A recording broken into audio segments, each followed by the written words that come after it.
In 3 minuti il TG del quotidiano La Nazione Siciliana. MPA va con Forza Italia. Dopo il mancato patto federativo con la Lega, Raffaele Lombardo avvia la federazione del suo MPA con Forza Italia.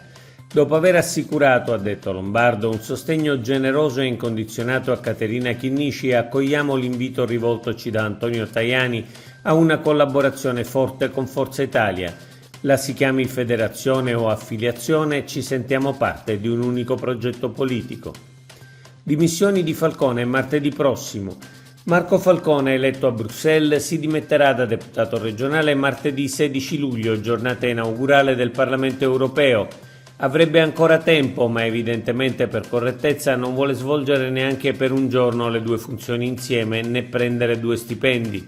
Al suo posto Salvo Tomarchio, primo dei non eletti di Forza Italia a Catania. Subito dopo Falcone si dimetterà anche dalla Giunta. Al via il rimpasto di Giunta. Con le imminenti dimissioni di Marco Falcone si avvia il rimpasto di Giunta. Sembra che Schifani sia orientato a sostituire gli assessori man mano che si dimettono per evitare richieste eccessive dei partiti. In partenza, oltre Falcone, potrebbero essere l'assessore all'ambiente Elena Pagana, l'assessore alla formazione Mimmo Turano e l'assessore alla sanità Giovanna Volo, in attesa della sentenza del riesame su San Martino. Cicero sull'antimafia fake di Montante.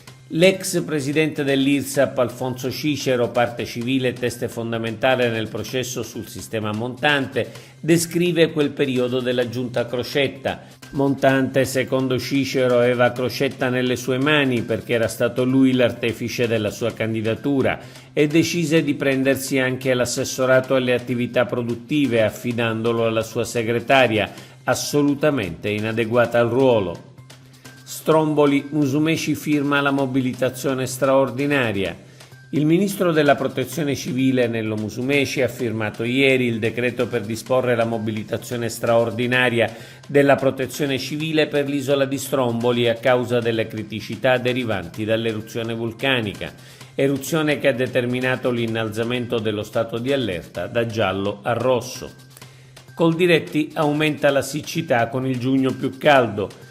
Il giugno più caldo di sempre sul pianeta ha contribuito ad aggravare la siccità al sud Italia.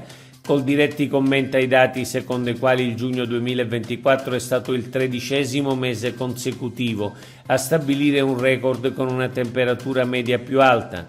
L'emergenza siccità resta grave in Sicilia, con gli animali rimasti senza cibo e acqua e i campi arsi dalla mancanza di pioggia. Molte aziende hanno addirittura rinunciato a raccogliere il grano. Oggi è tutto per l'informazione del quotidiano La Nazione Siciliana. Il nostro sito è www.lanazionesiciliana.eu.